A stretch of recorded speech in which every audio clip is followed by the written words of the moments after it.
کیا آپ کے بھی بہت سے دوست ہیں لیکن اس کے باوجود آپ رات کو تنہا محسوس کرتے ہیں؟ آپ ہنستے ہیں، مسکراتے ہیں، لیکن اندر کچھ نہ کچھ آپ کو عجیب سا خالی پن محسوس ہوتا ہے۔ اور حیرانی کی بات یہ ہے کہ آپ سمجھ نہیں پاتے کہ آخر مسئلہ کیا ہے۔ یہی وہ جگہ ہے یارو جب قرآن ہمیں راستہ پرووائڈ کرتا ہے۔ قرآن کہتا ہے وَنَحْنُ أَقْرَبُ إِلَيْهِ مِنْ حَبْلِ الْوَرِيدِ، جس کا مفہوم ہے کہ اور ہم انسان کے بہت زیادہ قریب ہیں۔ ہم انسان کے اتنا قریب ہیں کہ اس کی شاہرگ سے بھی زیادہ قریب۔ ہر روز لوگوں کے درمیان ہوتے ہیں، کالز ہو رہی ہوتی ہیں، میسج ہو رہے ہوتے ہیں، ایک دوسرے سے بات ہو رہی ہوتی ہے، لیکن پھر بھی جب سب خاموش ہو جاتا ہے، سناٹا چھا جاتا ہے، تو دل خود سے یہ سوال کرتا ہے کہ میں تو اکیلا ہوں۔ نبی علیہ الصلوۃ والسلام نے اس کیفیت کو، جو دل کی کیفیت ہے، بہترین طریقے سے سمجھایا۔ حدیث شریف ہے کہ نبی علیہ الصلوۃ والسلام فرماتے ہیں کہ جو شخص لوگوں کے ساتھ گھل مل کر رہتا ہے، پیار و محبت کے ساتھ رہتا ہے، رشتوں کا احترام کرتا ہے، اور بدلے میں لوگ دکھ دیں، تکلیف دیں، آپ کو اذیت دیں، تو جب وہ انسان صبر کرنا سیکھ جاتا ہے، لوگوں کو کوئی رسپانس نہیں دیتا، بس وہ صبر کرنا سیکھ جاتا ہے، تو اصل میں وہ بہترین مومن کہلاتا ہے۔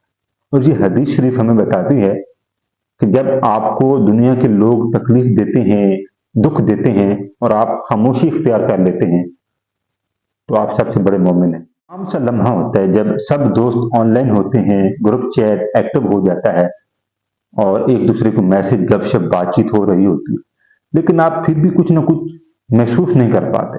آپ کا دل بوجھ محسوس کرتا ہے۔ جوکس کرتے ہیں، مذاق کرتے ہیں، میمز دیکھتے ہیں، ایک دوسرے کو شیئر کرتے ہیں، لیکن دل پھر بھی خالی رہتا ہے۔ خود سے کہتے ہیں ارے میرے پاس تو سب کچھ ہے، دیکھو میرے پاس دوست ہیں، میرے پاس معاشرہ ہے، میرے پاس ایک کالونی ہے، میرے پاس ایک گروپ ہے، لیکن پھر پتہ چلتا ہے کہ آپ کے پاس تو کچھ بھی نہیں۔ ایک رات آپ فون کو بند کر دیتے ہیں، اپنا فون بند کر کے رکھ دیتے ہیں، اور خاموشی میں جا کے بیٹھ جاتے ہیں، تنہائی میں۔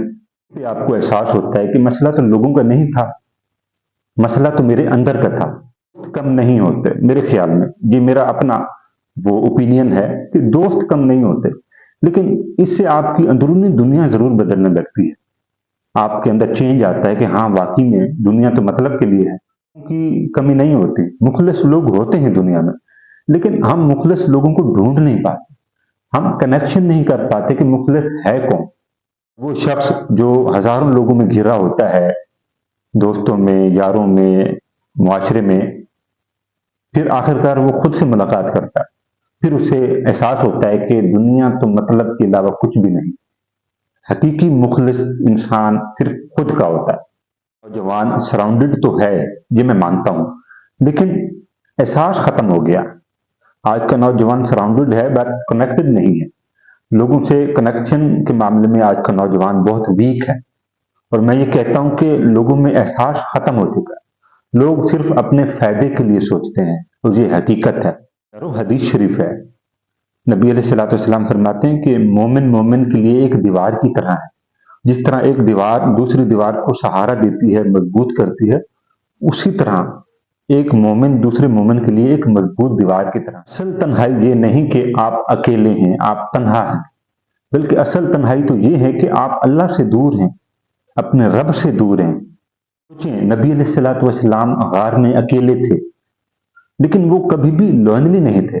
کیوں؟ کیونکہ نبی علیہ الصلوۃ والسلام کا تعلق اللہ کے ساتھ بہت قریب تھا، ان کے دل میں اللہ کی محبت تھی۔ یہی وجہ تھی کہ وہ غاروں میں بھی اپنے آپ کو مضبوط اور ایک بہادر تصور کرتے تھے۔ دوست آپ کے دل کو بھر سکتے ہیں، یا صرف اللہ ہی وہ ذات ہے جو آپ کے دل کے خلا کو بھر سکتا ہے اپنی محبت سے، اپنے ذکر سے۔ یہ نہیں کہ ہم اکیلے کیوں ہیں، بلکہ سوال تو یہ ہے کہ ہم اپنا کنیکشن کیسے اور کہاں بنائیں، اپنے اللہ کے ساتھ اور اپنی ذات کے ساتھ۔ اصول جو آپ کے کنیکشن کو مضبوط کرتے ہیں، پہلے نمبر پہ آپ ڈیلی اپنے آپ کو وقت دیں، اپنے ذات کو، اپنے خیالات کو۔ یہ وہ اصول ہے جو آپ کے کنیکشن کو مضبوط کرتا ہے آپ کی ذات کے ساتھ۔ یارو یہیں پر بہت سارے لوگ غلطی کرتے ہیں۔ دنیا میں اپنے معاملات کو اور اپنی پریورٹی کو نظر انداز کرتے ہیں لوگوں کے لیے، دنیا کے لیے، اور وہی لوگ، وہی دنیا اس انسان کی ذات کو ٹھکرا دیتی ہے جو خود کو ٹھکرا دیتا ہے۔ تو خود کی قدر کریں، خود کی ذات کی قدر کریں اور خود کے معاملات کو سلجھائیں۔ قرآن بھی یہی کہتا ہے۔ اور دوسرے نمبر پر آپ اپنی پریورٹی میں اللہ کی ذات کو شامل کریں۔ اللہ کے ساتھ آپ کا کنیکشن آپ کی پریورٹی کو، آپ کے معاملات کو بہتر بنا سکتا ہے، اور یہ قرآن اور حدیث دونوں کا دعویٰ ہے۔ اللہ جو اصول ہے وہ سب سے زیادہ پاورفل ہے اس ٹاپک کے حوالے سے، وہ یہ ہے کہ میننگ فل فرینڈشپ پر فوکس کریں۔ آپ کی ذات کے ساتھ ان لوگوں کا تعلق ہونا چاہیے جو آپ کو اللہ کے ساتھ جڑنے میں مدد کریں۔ علماء کرام ہو سکتے ہیں، حفظاء کرام ہو سکتے ہیں، نالجیبل ایجوکیشنل کنسلٹ رکھنے والی پرسنالٹیز ہو سکتی ہیں۔ یہ وہ میننگ فل فرینڈشپ ہوتی ہے جو انسان کو دین اور دنیا دونوں میں فائدہ دیتی ہے۔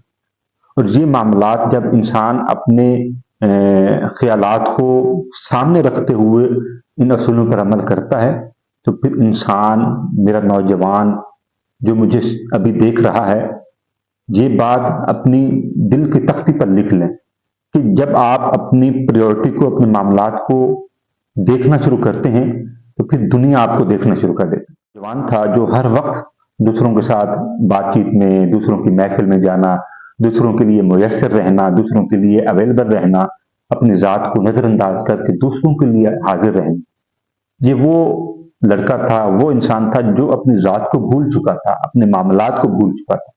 پھر ایک وقت ایسا آیا کہ وہی لڑکا، وہی نوجوان دنیا کو، دنیا کے لوگوں کو، تمام معاملات کو چھوڑ کر اپنی ذات کو اس نے وقت دینا شروع کیا، اپنے معاملات کو وقت دینا شروع کیا، اور پھر جا کر اسے یہ ریئلائز ہوا کہ وہ خود سے کتنا دور تھا۔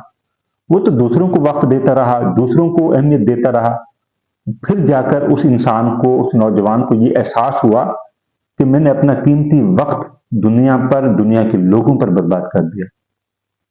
اگر یہی وقت وہ انسان اپنے اوپر لگاتا تو بہتر طریقے سے آگے بڑھ سکتا تھا، لیکن پھر اس نوجوان نے اپنے آپ سے یہ وعدہ کیا کہ اب اپنا وقت اپنے معاملات پر اور اپنی ذات پر لگاؤں گا، کیونکہ قرآن بھی یہی کہتا ہے کہ آپ اپنی ذات کو پہلے رکھیں، اپنے معاملات کو پہلے رکھیں، پھر اللہ کے ساتھ اپنا کنیکشن بلند کریں، کیونکہ جو انسان اپنی ذات کو نظر انداز کرتا ہے پھر دنیا بھی اسے نظر انداز کر دیتی ہے۔ اس میسج کو، اس احساس کو نظر انداز کر دیا تو یارو یاد رکھو، یہ میری بات یاد رکھو، اگر تم نے اس احساس کو نظر انداز کر دیا تو ہمیشہ کے لیے بھیڑ میں کھو جاؤ گے۔